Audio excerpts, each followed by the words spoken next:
What's good? What's happening, everybody? I appreciate you checking in. My guy, Severe. We're here. We're less than 24 hours. Less than 24 hours from kickoff, starting the 2024 season. How you feeling, man? How you feeling about it so far? Oh man, I'm excited, man. I'm excited. It's been a very long off season. There's a lot of changes from the team from last year. Obviously, new head coach, new GM, new quarterback, knew a lot of stuff. New offensive coordinator. So a lot of changes, man. Interested to see what this thing looks like, man. We've seen all the ingredients. We've seen them, do all the shopping.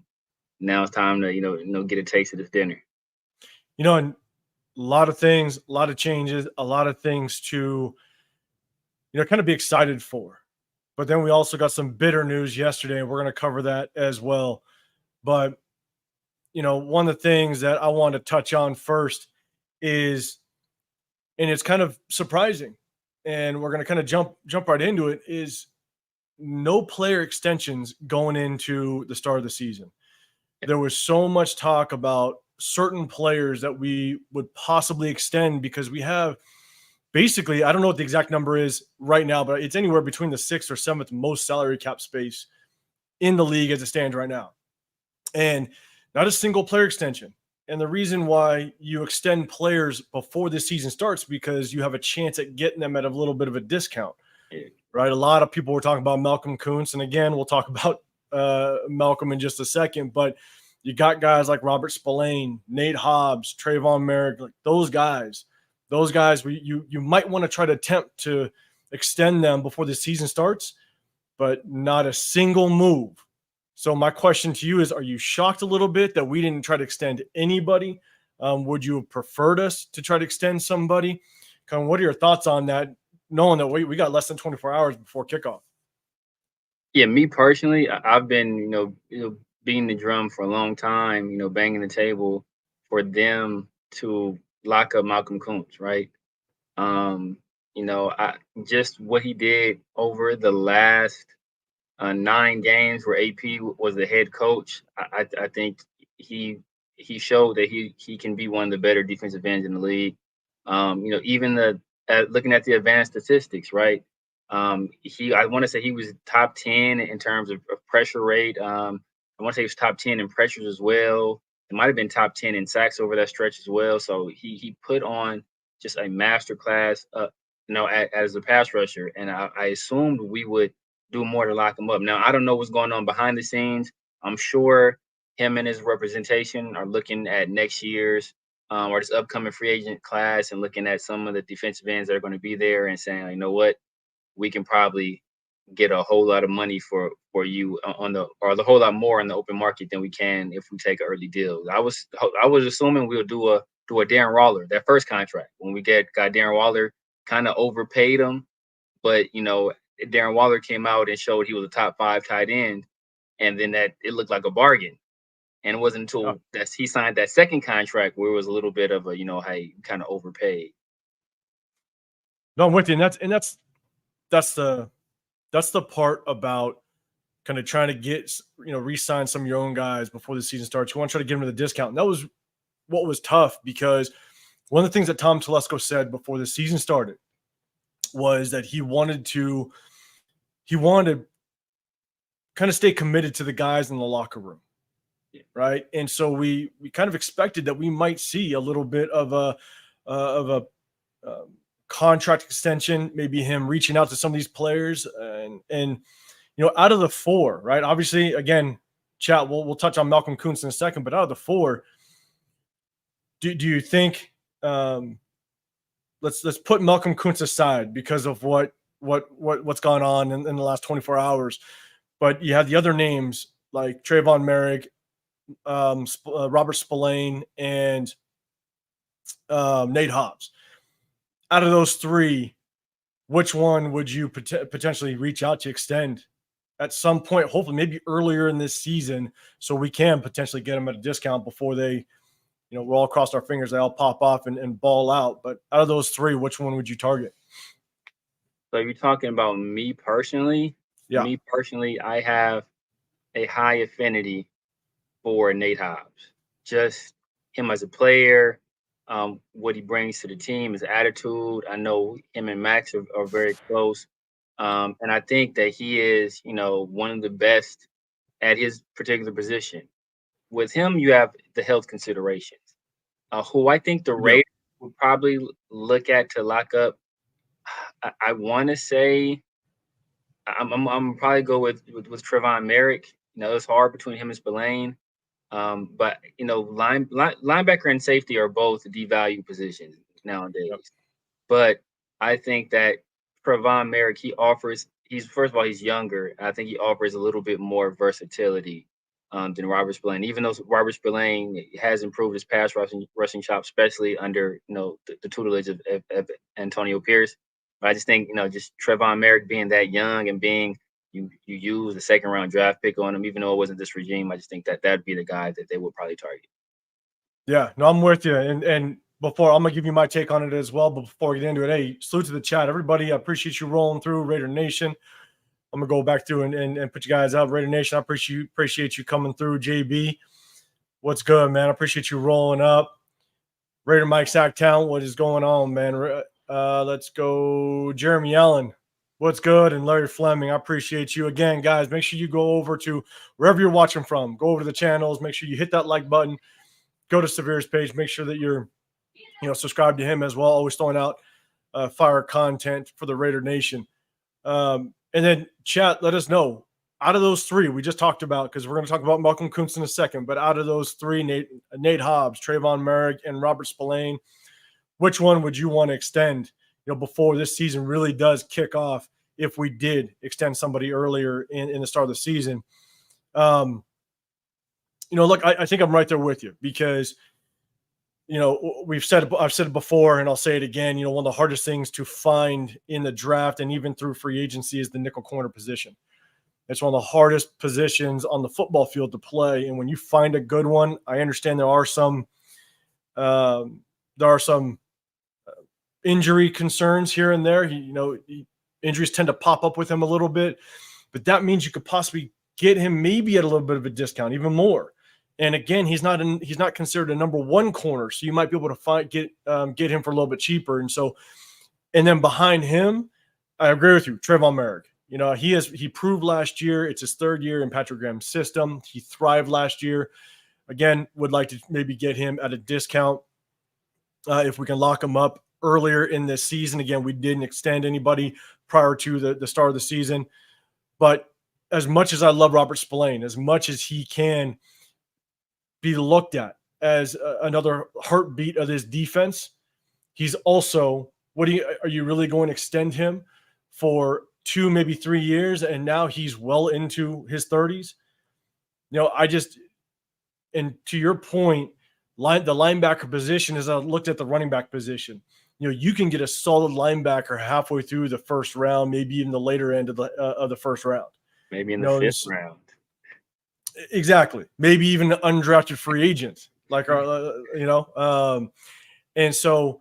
But at the end of the day, I think that with the linebacker position, you can get one later in the first round of the draft, second round, and still get a solid linebacker. And plus you got to be very strategic on what type of linebacker you get, because it's always based on your system, And so, yeah, I'm with you. Nate Hobbs, I'd love to see us extend Nate Hobbs earlier in the season.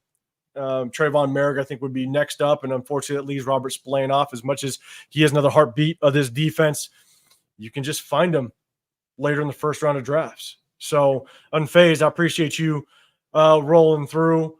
Raider Mike Sacktown, ready to see Herbert go down early. We're going to talk about the Chargers 100%. We're going to step into that. And Larry Fleming, you're saying Nate Hobbs all day, and I think you and myself and Severe, we both agree. And so let's get into the tough news, right? Let's get into the tough news. We just found out yesterday that Malcolm Kuntz is not going to play against the Chargers, and it does sound like he's going to be placed on the IR, which is he's going to miss the first 4 games. I saw that. I don't know if that's official, but I did see that. I think it was one of the NFL insiders posted that Malcolm Kuntz is going to be put on the IR again, which means he's automatically going to miss the first 4 games. Severe, in your opinion, just kind of how does that affect? How does that hurt our defense? And then two, do you think who do you think is going to be the guy to step up to the plate and really take his position? Man, I think this has a tremendous impact, right? Like we were all excited about what this team was going to be able to do because not only do you have Max Crosby, then we had the emergence of Malcolm Kuntz, but then you add a guy in the middle like Christian Wilkins. So these quarterbacks aren't going to be comfortable stepping up in the pocket anymore because then you have that guy in your face. But now you don't have that pressure coming from that other edge, and I think that his emergence at the end of the year directly correlated to our defense taking off and being one of the better units in the NFL. And I watched several games from Antonio Pierce's tenure, interim tenure last season, especially towards the back end of the year. And there were several instances where teams were sending doubles and they were sending chips Malcolm Kuntz's way and leaving Max one on one. Wow. That's how good he was. That's how dominant he had become. So, now that just takes, that extra guy off of our defense. And as I said, he was, in terms of the advanced analytics, he was a top 10 pass rusher over the back half of that season. So that is a big, big blow to our defense. The guy I'm looking to step up, I mean, it, I we wanted to be Just say his Tyree. name. We wanted to be Tyree, but I don't know, man. I'm going to go. I think the move you made to put him on IR, I think that's going to opens up that other roster spot. I think we elevate Charles Snowden, and I think Janaris Robinson he's possibly going to be the star, which is sad, right?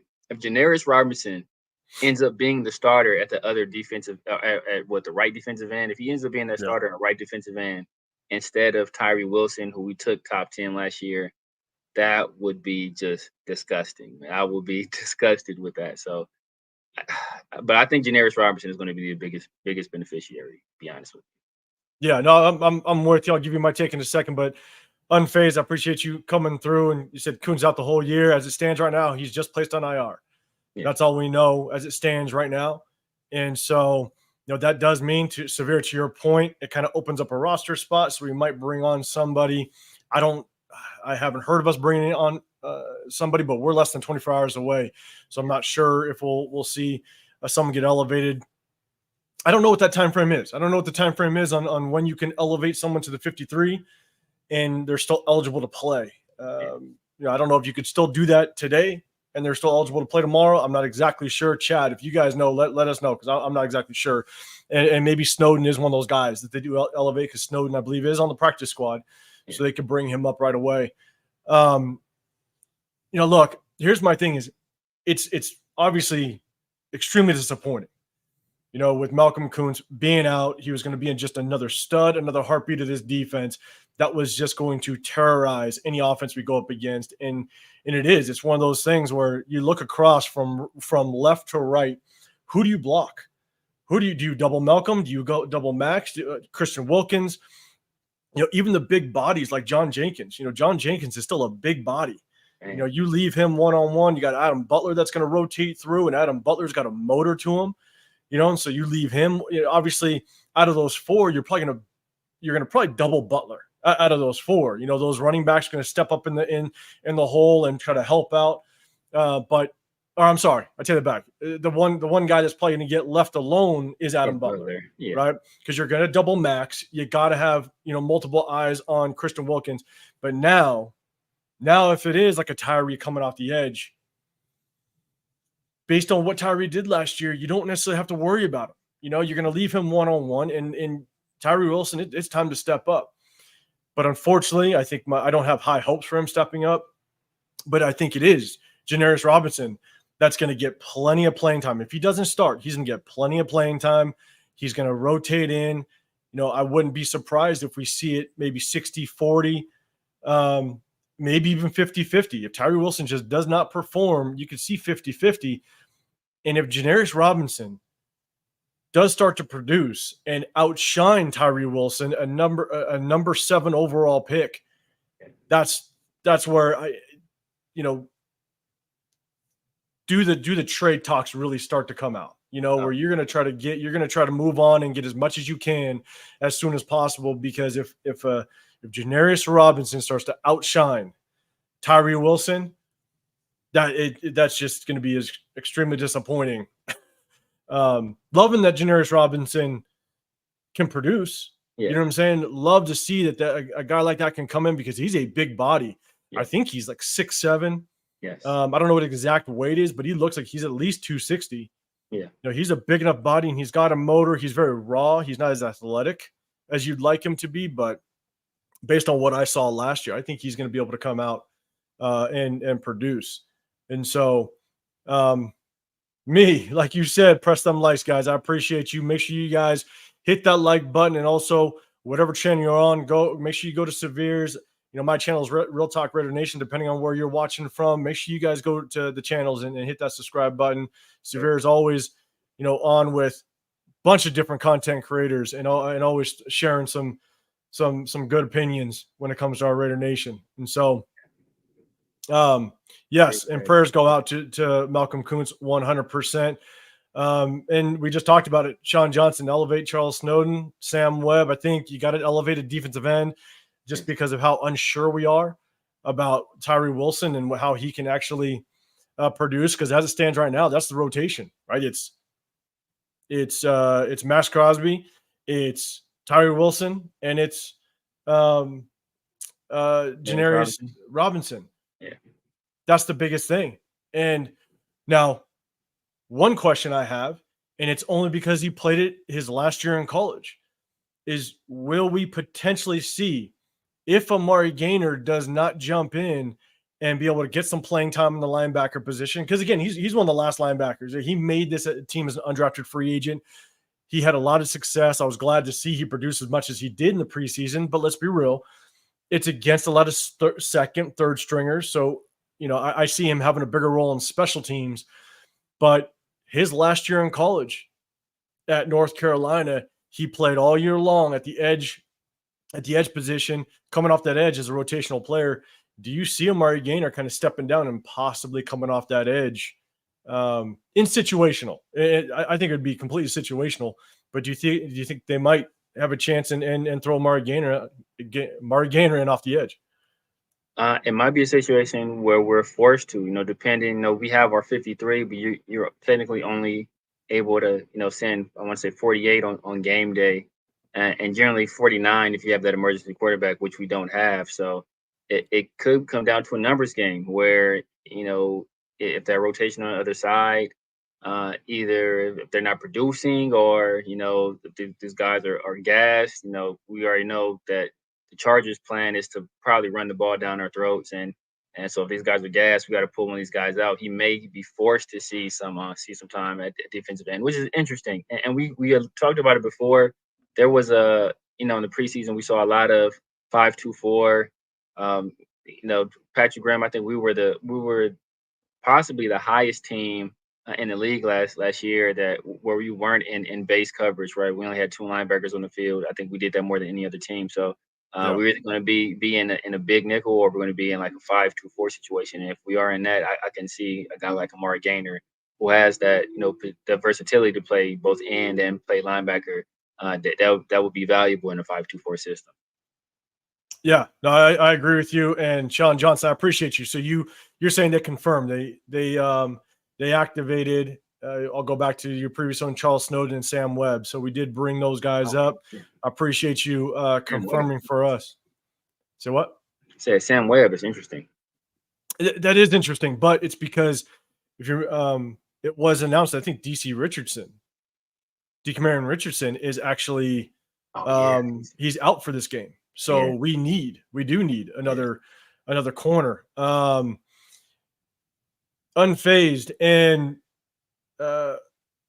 Raider Mike, we're gonna go through that. We're gonna go down. We're gonna get into this Chargers game, because again, we're less than 48 or 24 hours. We're gonna go through our key matchups, things that we're looking out for, things that we want to see coming up in this game. And so, with that being said, I mean, shoot, let's jump into this side.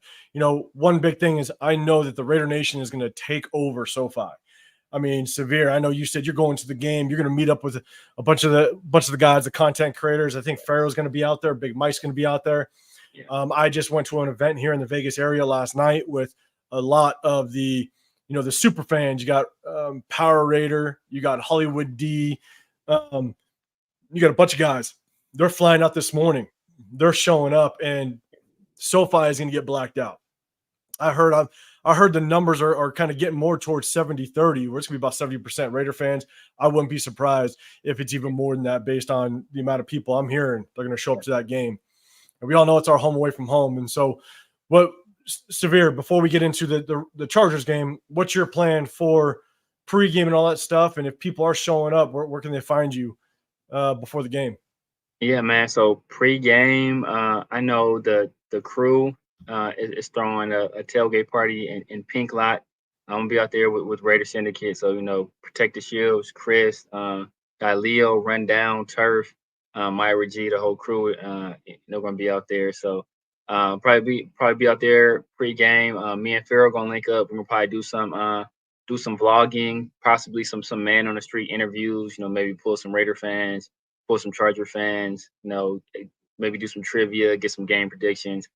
Just have a good time, man. Get some content creation, and yes, SoFi is gonna be blacked out. That is our second home. But real quick, man, is there any events going on in Allegiant tomorrow? No, not that I know of. I know that there's going to be a watch party at the Whiskey that's right across the street. But that's about it. There's also another watch party on the north end, but nothing specifically at Allegiant, which I think it's a little unfortunate. I mean, Yeah, it would be nice if open up that stadium a little bit and let the fans come in, man, and watch the game there, man. That would be awesome, man. I think that would be a great way to just build the fan base out there. Be a good event, bring Raider Nation together, especially in Vegas. That fan base out there is still in its infancy, so just to bring all those people together, build some synergy, especially against a game like that. Against a team like that, I think that would be awesome, man. I think that is a missed opportunity. Yeah, no, a divisional game, a division rival. Everybody's pumped for this. The one thing I went to both open practices, and I'll tell you, as much as it's the fan base out here, it's here, but we're still trying to grow it. I'll tell you right now, it was open practice was lit. I mean, it was to the point where you finally saw the Raider fan base here in the Las Vegas area. And so it was exciting. It was exciting to see. And yeah, if you open up the stadium, I mean, we basically filled up the entire lower half of that stadium with Raider fans. And so you open that up, man. I agree. It's a hell of a way to kind of grow the fan base out here, and kind of see how many Raider fans are out here. And so,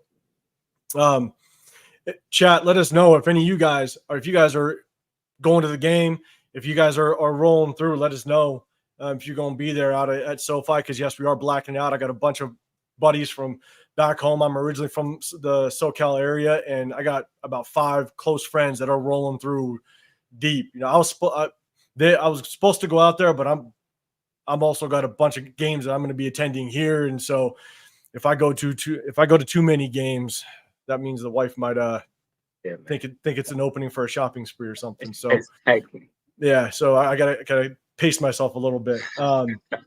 But Hit Stick Stepper, man, I appreciate you rolling through. So let's get into this Chargers game. I'm telling you, less than 24 hours. I mean, I'm pumped. I'm stoked for it. I cannot wait for kickoff in less than 24 hours. I mean, this kicks off the AP era.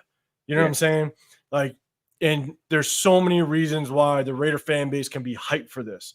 Not just because the AP era, but at the same time, there were so many people divided on whether or not they wanted Jim Harbaugh or AP. Yes. It was almost as bad as the Derek Carr conversations, the people that wanted Derek Carr versus are cool with us shipping them off. I mean, it was torn. And so AP's got to come out and kind of just silence a little bit, because if we do lose, I'm afraid that those Jim Harbaugh fans are going to kind of come out and be like, kind of give you those I told you so's. You know what I'm saying? And so that's huge. But and the Ohio people as well.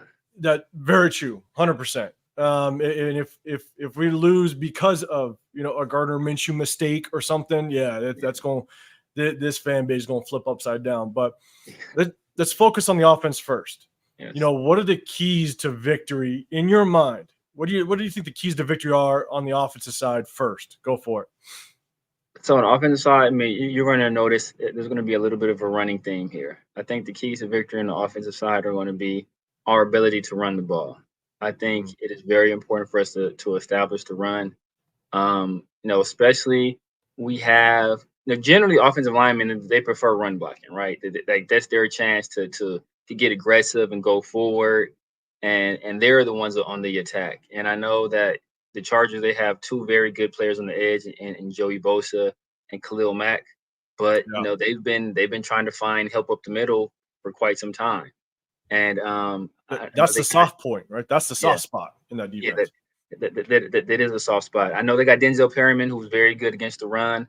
Dan Yep. Henley, he's kind of a little bit. That's a guy I liked when he was coming I, out, but that's but a guy but I wanted us to draft him. I liked him too. But Yeah, he's on the smaller side, he and is. so I think if we can get to the second level and really get some bodies on him, I think that is going to be big. And, like I said, that the Chargers have been looking for a while for a true presence in the middle at defensive tackle. They tried Jerry Tillery, they tried a few people, and I don't think I don't think they're really strong on the interior yet. So I think that can be an area of their defense that we can take advantage of.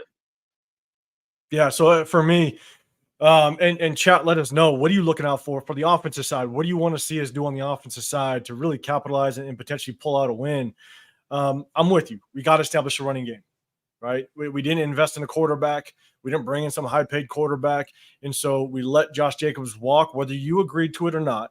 We let Josh Jacobs walk, and we feel like Zamir White is that guy. We didn't bring in another high paid running back. And so I want to see us. I want to see us establish a run game. I think there's a couple things, and maybe we'll go back and forth a little bit. But one of the biggest things is the run game. But two, we got to get Trey Tucker involved with the deep ball. I want to see us take 3-4 shots downfield, at least 3-4 shots. And even if we don't complete it, it just shows that we're going to attempt it. It shows that we are going to press this ball downfield. Now, I'd love to complete one or two of them. You know what I'm saying? If we can complete one or two, if you can imagine us, we're sitting on our own 30, we complete a 45, yard pass down, bomb downfield, and now it automatically puts us in field goal range. Those are those momentum swings that you want to see on the offensive side.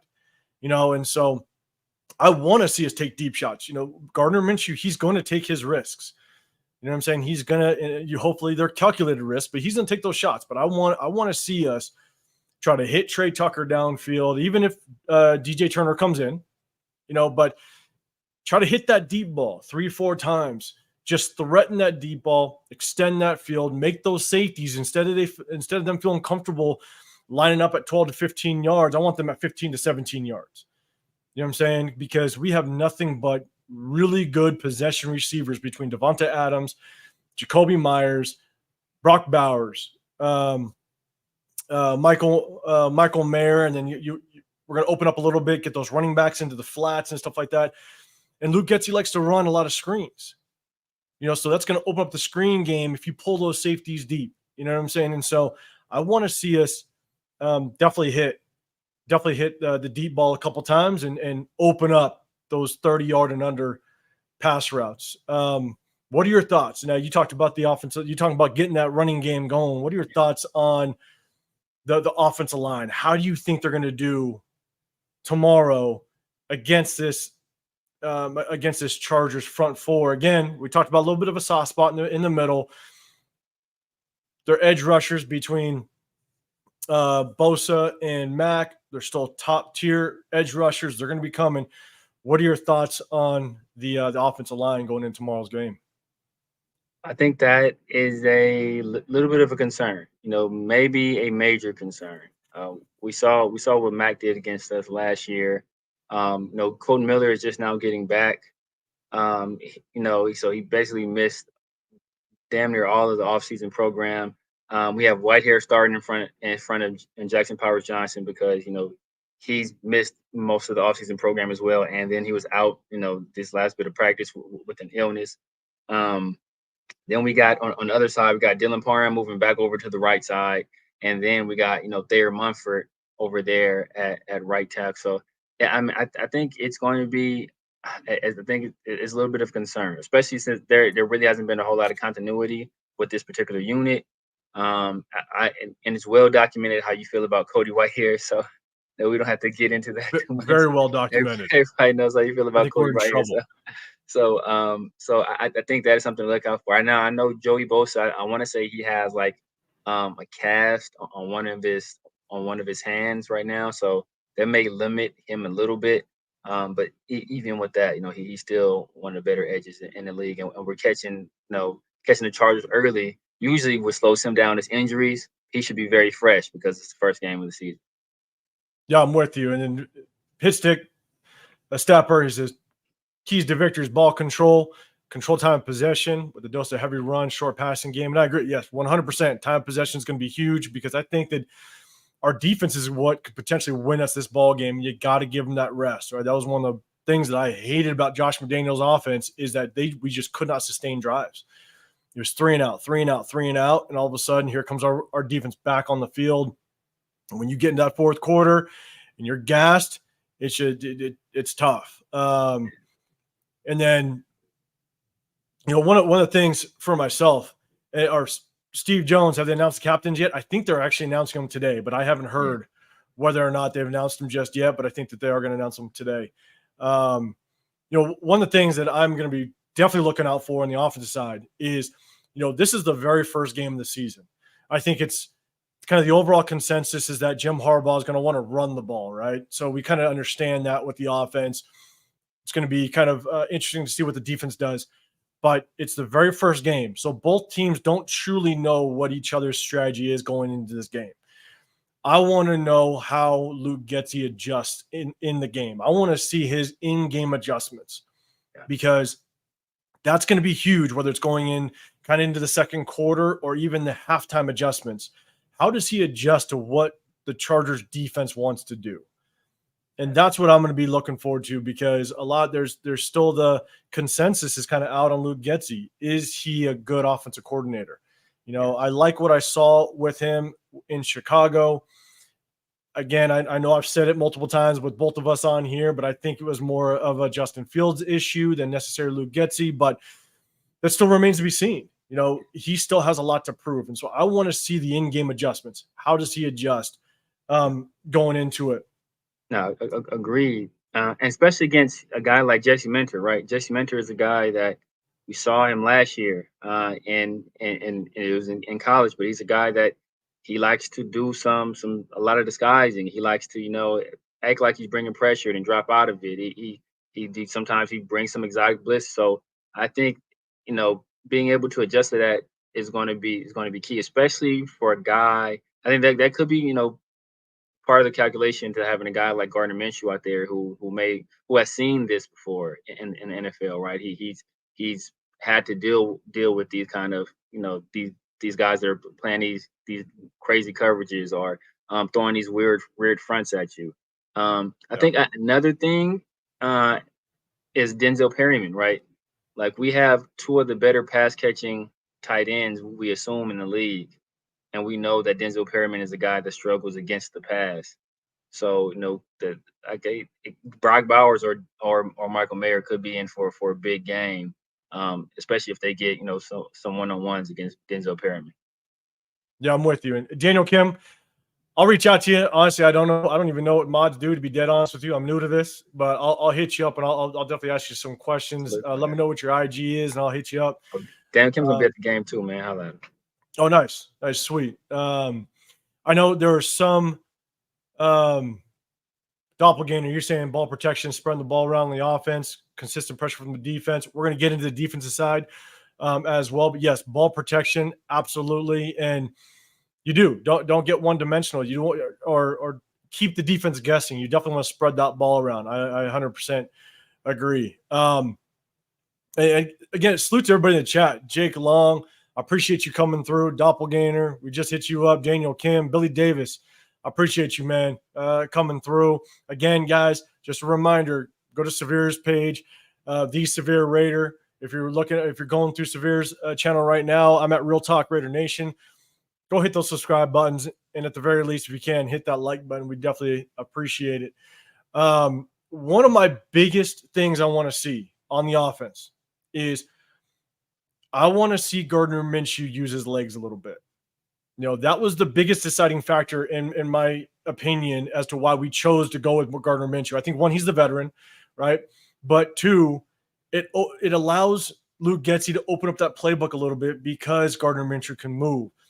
But one of the things that's the most deflating thing to a defense is if it's 3rd and 3, 3rd and 4, you drop back to pass, Gardner Minshew moves around a little bit, and then bang, he gets that first down with his legs. I mean, Patrick Mahomes is one of the best at it in this league, and it's just like body blows as a boxer, right? I mean, it's just you can wear a defense down, you can frustrate the hell out of a defense when they got everybody covered downfield, and all of a sudden the quarterback scrambles out and gets the first down with his legs.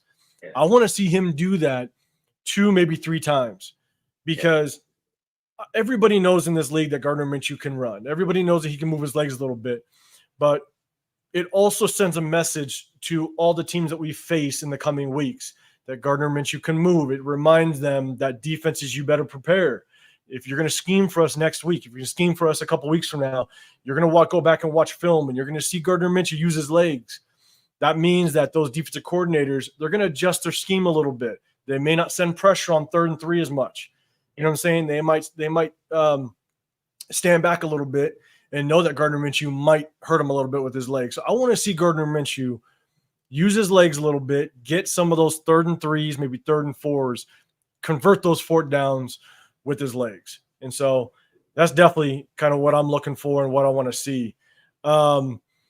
Any matchups specifically, any matchups that you're looking for going in, for example, whether it be, an offensive tackle versus one of the edge rushers, or, one of the receivers versus the, versus a corner or a defensive back, any specific matchups on the offense, personnel wise, that you're looking for. And chat, real quick, if you do have a question for one of us, type in #Raiders and then let me know. It lets me see it a little bit easier. So let me know. But yeah, Severe, any personnel matchups you're looking for on the offensive side?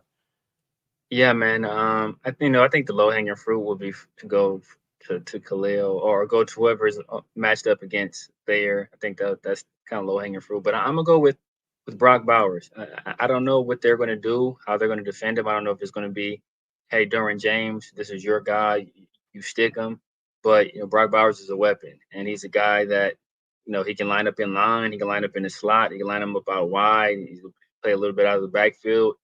So I'm interested to see how the Chargers choose to defend him, and he can be a guy that can be key in this game because of that versatility, and because we're going to play so much 12 personnel, will be him and Michael Mayer on the field at the same time. I think he'll be able to take advantage of some of those matchups. Yeah, and the biggest thing for me, and it's only because we didn't necessarily we took Brock Bowers over a potential instant starter at the tackle position. I want to see how Thayer Mumford does. I want to see just how he does specifically, because we bypassed a plethora of good right tackles, whether it be that Talisi Fuagas, whether it be who's the kid from Alabama? I think he went before, but I know you're talking about. Dang, is it JT? J something? Was it JC JC Latham? JC Latham. Yeah. No, but we basically we didn't go after a first round. I think Guyton. I think he's Tyler Guyton. Yeah. He's a starter. I want to say he's starting for the Cowboys, I believe. So yeah, it's a few guys. So I want to see how Thayer Mumford does. Yeah. Brock Bowers unexpectedly dropped to us, and so they pulled the trigger, and that's all fine and well. But I want to see how Thayer Mumford does. It's unfortunate that Jackson Powers Johnson is going to be playing this game, and I want to see. I want Cody Whitehair to prove me wrong. That's what I want.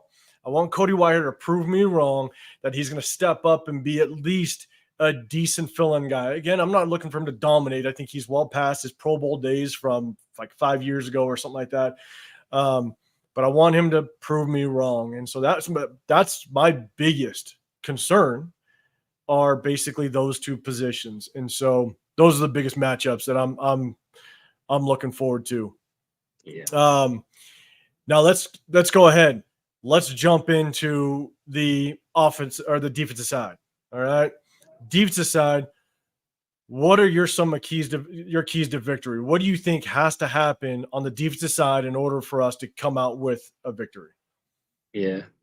This is gonna be a low hanging fruit too. I did forget to mention on offense, just not turn the ball over. I think that's always a key, especially when Gardner Minshew under center. But stop the run, man. Stop the run. We know what Jim Harbaugh wants to do. We know what he likes to do. He did it at San Diego State. He did it at Stanford. He did it with the 49ers. He did it with the Michigan Wolverines. And he's going to try to do it with the Chargers as well. He's going to try to run the ball.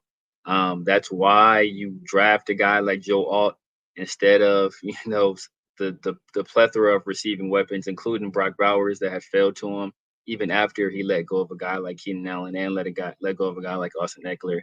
Instead of getting a receiving option in the first round, they went for a guy like Joe Alt. They do that to run the ball. So I think we have to stop the run. I think that's first and foremost, us stopping the run. That gives us the opportunity to kind of pin our ears back and rush the passer. I think that's when Max Crosby is at his best. I think that's when Christian Wilkins is at his best. And we have struggled under Patrick Graham. Last year I want to say we were ranked 21st against the run in preseason, and no, it is just preseason. I think we were giving up like 130 yards a game on the ground, and some of that was with starters on the field. So, and it's well documented. Patrick Graham has not done that great against Greg Roman. He mentioned it himself. So I think the key for him getting his first victory against Greg Roman is for us to stop the run, and then that allows Max Crosby to do what Max Crosby does, and as kicking the door is his famous celebration. 100%. And again, shout out to everybody else coming into the chat. Los Angeles Raider, what's going on, brother? Appreciate you coming through. Let me know, as I know you in SoCal, you're one of the boys from back home. Let me know, are you showing up to the game at all? And then Dirk Zink, appreciate you coming through. The NFL football is fake and scripted. I'm telling you right now, man, like that is a whole nother show. All right. I'm not, I don't know if I want to open up that book.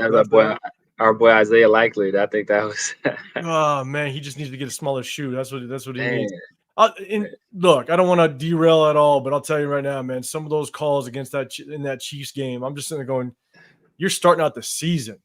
Yeah, man. I think just screwing anybody that plays against the Chiefs. I mean, you were I don't want to get those too illegal deep formation calls. That's another thing to look out for, man. These illegal formation calls. I mean, I saw it a lot in that Chiefs game. I didn't see it a lot in other games, but it did. They called it quite a few times in that Chiefs game. So I'm interested to see how close they call it in this game as well. Did you see that holding call on the Ravens center? Oh yeah. There's which wasn't a hold at all, and it basically negated like a 30+ yard play. I mean, goddamn Chiefs. Space Beast, man, I appreciate you checking in. I appreciate you coming through. Always rolling through. So here's my thing, and when it comes to the defense, and I'm with you, you got to stop the run because that's the easiest thing to do on the offensive side is run the ball, get yards, you get ahead of the sticks. So it makes life easy for you, especially when you have a guy like Justin Herbert, right? I'm going to kind of go the opposite. And as much as I agree with you, got to stop the run. But I think it is more important because of the matchups, right? We got to shut down this passing game. They have across the board nothing but number 2 receivers. You got Joshua Palmer. DJ Chark is not playing this game. He was ruled out, and so Ladd McConkey, he's a rookie. You got what's his name? Hayden, the tight end. Oh, Hayden Hurst. Hayden Hurst, the tight end. I mean, I don't see anybody electric that Justin Herbert, as good as he is, I don't see anybody electric that he can throw to. Yeah.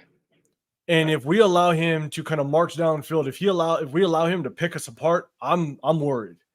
I mean, I understand that the Chargers are going to want to run after us, right? They picked up Joe Alt in the first round, touted as one of the best rookies to come out of the draft, touted to be a future damn good tackle, and they moved him to the right side. We'll see how he transitioned because he was a left tackle in college. Rashawn Slater's a stud. Yes. And so, they have a good offensive line. I do hope that we can stop the run, but it's going to be a battle. Yeah. I think Jim Harbaugh, I think they basically assigned one of their offensive tackles to a fullback position. Yes. Something crazy. Yeah. I mean, so they're going to have basically like a 285, 290 pound fullback Matlock coming after us. And so they're going to want to establish a run in, and it's going to be a battle, so we got to stop it. But the thing to me is we're going to be facing a bunch of number twos, and we got Jack Jones that has to prove he can be a true number one corner, right?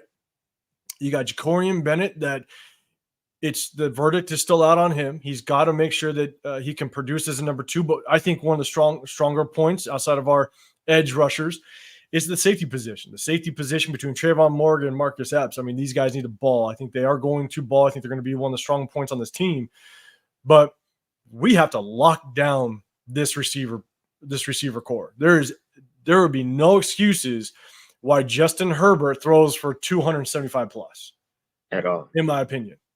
Yeah. I mean, and you can't even blame it on potential linebackers because Hayden Hurst, I don't even know if you can consider him a number two tight end at this point. I mean, yeah, he's had some down years. He was good. I mean, I really liked him when he was in Baltimore. Then I know he spent some time with the Falcons yeah, kind of fell off the map. So he's got ass talent. I mean, Joshua, well, not Joshua Johnson, that's the quarterback. Quentin Johnson is the guy. He has talent.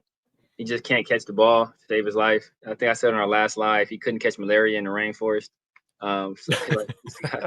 He just can't hold on to the ball, man. So, but he has a whole bunch of talent, and he does have size for his position. So, that's one guy. Maybe if he steps up, that could be maybe the guy that can give us some issues. But I'm right there with you, though.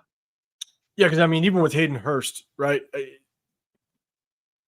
with Robert Spillane and what he showed last year with him getting his interceptions and stuff, so he's going to be able to help out in that passing game. But Divine Diablo, I mean, he's one guy that's got to step up because he's a converted safety, right, playing linebacker.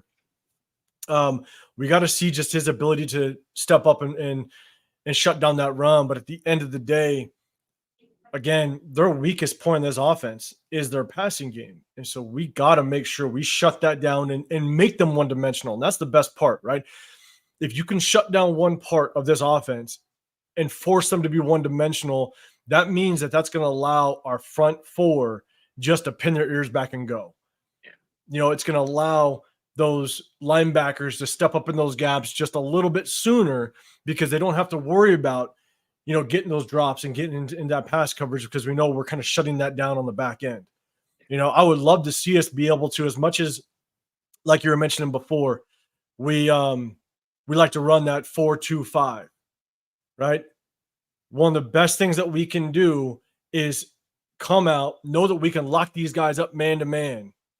And if we can lock them up man to man and play more man to man coverage, that means that Robert Spillane, Divine Diablo, they're locked up on running backs at that point. So now they can step up and they can be more aggressive to the run and knowing that they don't got to drop to a zone as quickly as possible. Yeah. Where Justin Herbert's going to kind of pick us apart sitting behind them. And so I definitely want to see us to be able to shut down this passing game, lock these receivers up, because again, nothing but number two receivers across the board. That was the one guy outside of Joshua Palmer. That was the one guy that to me, I was a little concerned about, only because of what he's done in the past a little bit, is DJ Chark. He's a tall, lengthy, fast receiver that Justin Herbert can kind of play those 50-50 balls a little bit with him. Yeah. And if you play your matchups right, you put him on a guy like Jacorian Bennett.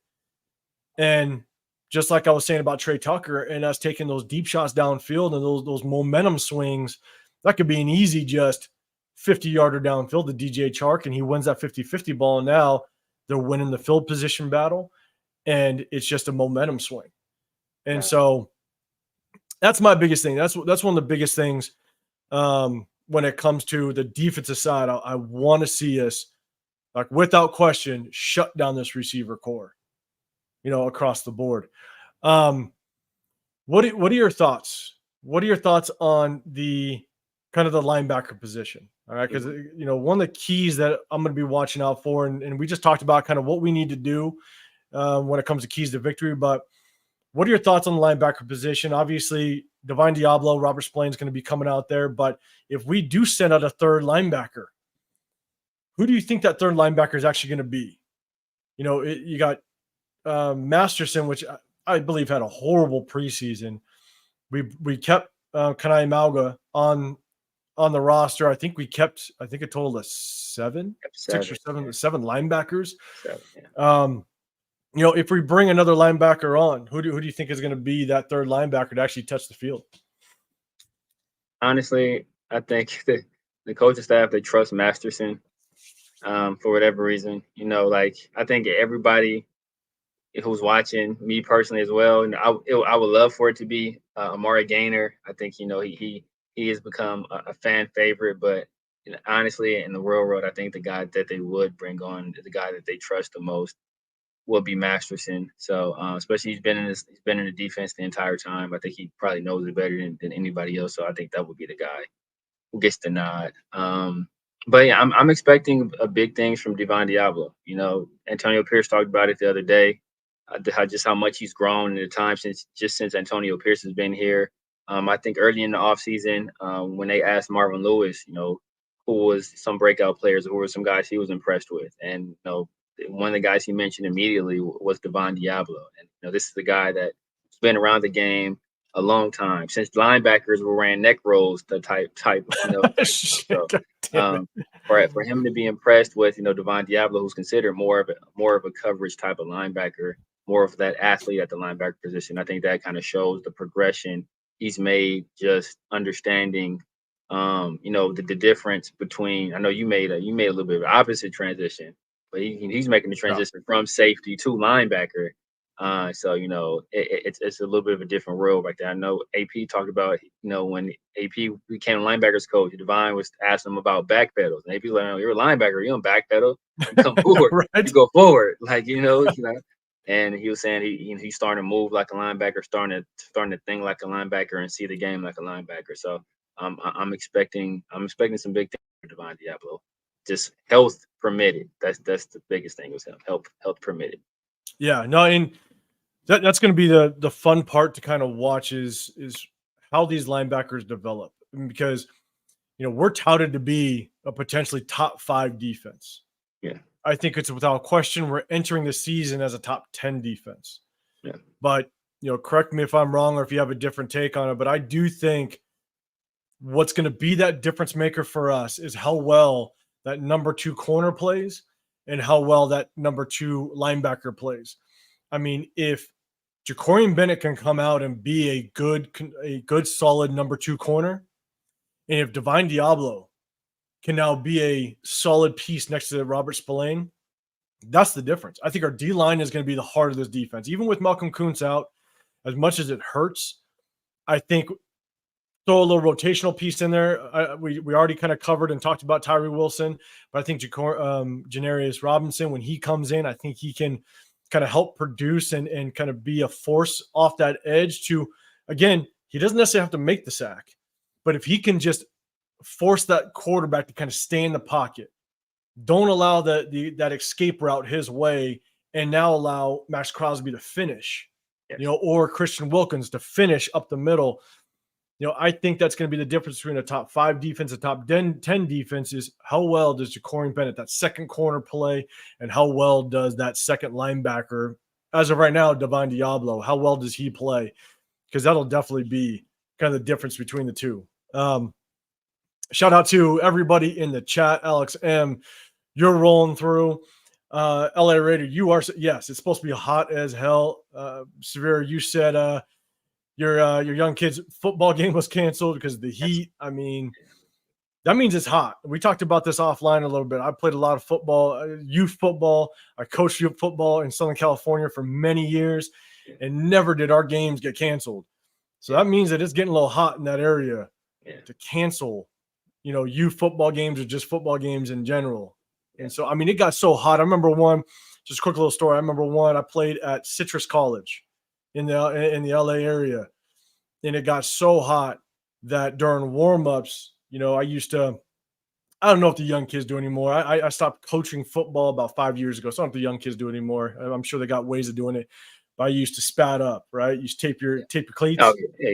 It's a, I don't know if young kids do that anymore. Do they still do it, or do they got not like some way of like showing it off nowadays? yeah. They still some kids do it. So some kids don't. Some kids do it. Some kids don't. That was kind of like that was part of my pregame ritual. Yeah, Like that was part of my routine where I'd it's part spat of up. swag. That's part of swag, Oh, man. I got it. Had to tape it up, but it got so bad. It got so hot one time at Citrus College. We're warming up, and your feet are on fire. You're not Yeah, drinking the. You're actually spraying the water on your feet. And I went to go look down underneath my cleats, and all the tape was melted. it's I, crazy. I started to see the tape start to peel off from underneath. I was like, wait a second, no, that's not supposed to happen. I look under, completely melted because we were on the field turf with the rubber pellets. You know how, Yeah, how it is. So even then, we still played. yeah, But now all of a sudden they're canceling games. yeah, So yeah, man. But I think a lot of people, in the chat, I think they're saying we're gonna be ready to play. We're gonna yeah, be ready to play, and we're gonna be ready to come and ball out. I do think AP's got this team ready. I think that this AP team is ready to kind of corral around him. You know, I think that's one of the things. I know I didn't put this in one of the topics of discussion, but you know, I think one of the things, and it's kind of becoming a trend now, is having a player's coach, right? A coach that's played the game, that understands what these guys are going through. Some of the video at the end of training camp where they went to the beach. yeah, You know what I'm saying? They went to the beach and they just had fun with it. It was their time to be able to just kind of let things down and just kind of have that camaraderie. Have that trust within each other, because that's one of the biggest things in football, and it's one of the things that I think is very underappreciated, is the chemistry that you have to have amongst your teammates. yeah, I mainly played on the defensive side of the ball, but the thing was for me is that if I could trust the guy next to me that he's going to do his job, that allowed me to be even more free to play the way I wanted to, yeah, knowing that he's going to do his job. yeah, And that's one of the biggest things. And you only gain that not just through practice, but you gain it also through those kind of off the practice field, that off the yeah, practice field time.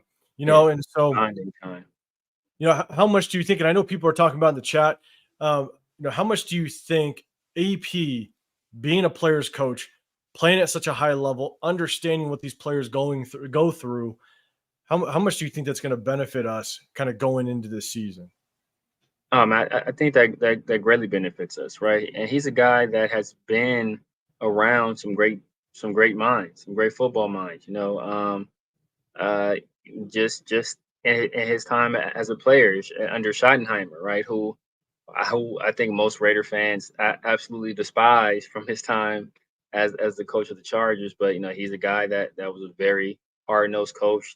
Very very intelligent football coach. He under Steve Spagnuolo, under Tom Coughlin, under he worked with Marvin Lewis, worked with Herm Edwards. So he's been around some guys as well as playing at a very high level himself. And it's interesting that you brought up what you brought up in terms of that trust factor, because one of the things he said in an interview recently was that he was telling his guys, like, look, right now we're not out there to make plays, right? Everybody just do your job.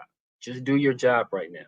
That's what we're concerned with. We can worry about trying to make plays at a different time. Right now, your only focus should be to do your job. And once get locked in and you're comfortable doing your job, that's when you can kind of freelance and freestyle outside of that. But right now, that's the main focus, is you're doing your job. And I think him like knowing that mindset of what a player is thinking, that week one game, knowing how to press their buttons, I think that is a huge benefit to us. Yeah, man, I 100% agree. And then we're gonna do this. Chat, let me know what's your prediction. Give us your score prediction for the game tomorrow. And Severe, I'm not going to ask you. I don't like doing score predictions. You kind of never know. I do think that it's going to be kind of a low scoring game, just because of what Harbaugh is probably going to try to do, and I think we're going to lean on the run game. And so I think the clock's going to kind of go down. The clock's going to run. I do think that it's going to be kind of a low scoring game. But I kind of shot you this topic a little bit earlier, but let's kind of get into it. Actually, you know what? Before we do that, for everybody that's in the chat, if they didn't catch it before, Severe, you're going to be at the game tomorrow. You're going to be hanging out. There's going to be a bunch of people, a bunch of content creators and stuff. Let the people that have just showed up, let them know kind of what you're up to tomorrow and where you're going to be at the game tomorrow. Yeah, man, I'm gonna be all over SoFi. Now, and for the most part, I want to be in Pink Lot. The crew, they're throwing a tailgate party out there. Raider Syndicate is gonna be out there. Chris from Protect the Shield, Raider Rundown, Turf, Leo, Myra G. It's gonna be some other people out there as well. So, me and Farrell, me and my guy Farrell, who's another Raider content creator, we're both gonna be there. Doing some interviews, interacting with the fans, doing some vlogging, just making some content out there, having a good time, man. So anybody wants to holler at us, man, or hang out with us, you can hit me on my social media. That's at the SevereRaider, pretty much everywhere: IG, Twitter, Snapchat, or right here on YouTube. Hop in the comment section of one of these videos and say, hey, you know what? Hey, I want to see you out there. Just let us know, man. We're all cool people, man. We're all cool people. No, you guys definitely are. I'm excited again. Wish I could be there, man. It'd be awesome. My 2 cents, man. I appreciate you rolling through. And I'll tell you right now, 2 cent peanut gallery. This guy. I've been reading some of your comments, man. Get the hell out of here, man. You're coming at us with Charger stuff. Come on now. But I love the battle. Oh, yeah, we're always down for a battle. Oh yeah, for sure. They remember what we did to him last year. Oh yeah, what we did to him last year. So and he's coming forward too. Still stings. Let's do this. All right, man. Because I know you're meeting up with some of the guys tonight, right? So yeah. Let's do this. Not sure if you had a little bit of time to think about it, I got time and I'm good. Bold prediction for tomorrow. All right. What's your bold prediction for tomorrow? What do you think is going to happen that maybe not a lot of people are think is going to happen? Whether it be Gardner Minshew throws for 400 yards, whatever it may be. Kind of what's your bold prediction for tomorrow against the Chargers?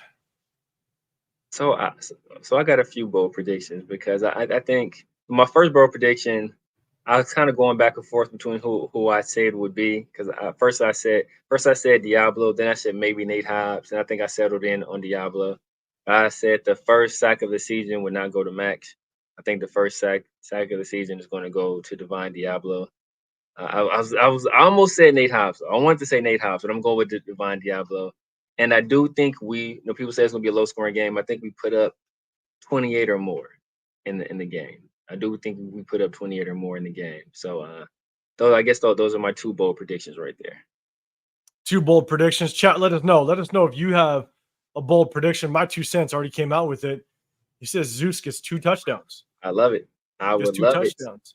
Hey, you can't complain about that. You know what I'm saying? I think that it's going to be, a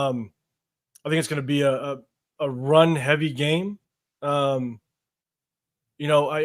think here's my bold prediction. All right. And again, we're talking bold. My bold prediction is I think we hold this Chargers offense to under 9 points. Nice. Again, I want to shut down the run, and I don't think this receiver core is very good at all. It's a bunch of number 2 receivers. I just don't see if we can stop the run.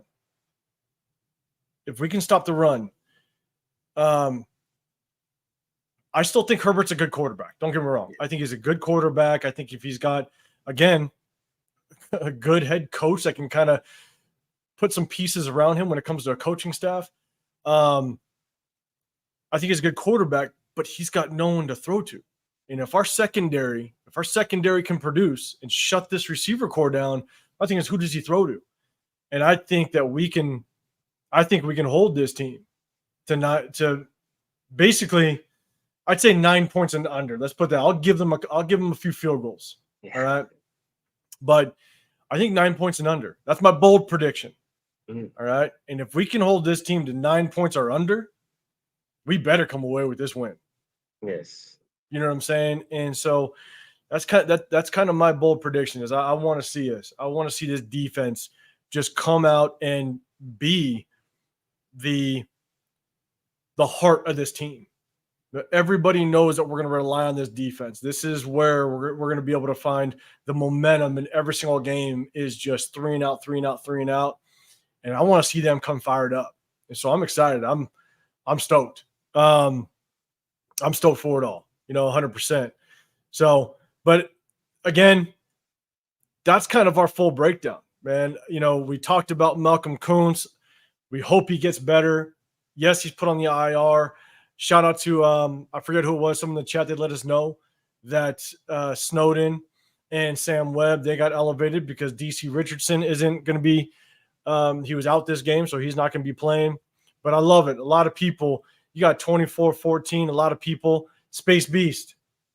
Hey, all gas, no brakes, 42-14. I love it. Bold prediction. Hey, AP not taking his foot off the gas either. AP is not taking his foot off the gas. He will run up the score. Ooh, Jacoby gets the TV. 100%. I'm telling you right now, I do think, AP just keeps going. And you don't, especially against game 1, week 1, against a division rival, you don't step off the gas. Oh, you send a message. You send a message to the entire league, especially against a Chargers team. You know what I'm saying? A Chargers team that, again, we're not saying that they're going to be, an amazing team or they're not projected to be this, powerhouse whatsoever. But if you can send that message, because I'll tell you right now, this is what's hard, is we're going into a week 2 matchup against the Ravens that are now pissed off and well rested. And they got 3 extra days to prep for us. You know what I'm saying? Like, you never want to look past the team.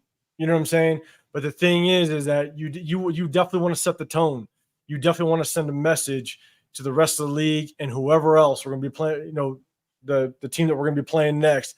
You definitely want to send a message. So that's everything, man. I think we covered it all. We covered our keys to victory. We covered the matchups that we're looking for. Chat, again, I appreciate you guys rolling through. We went over an hour.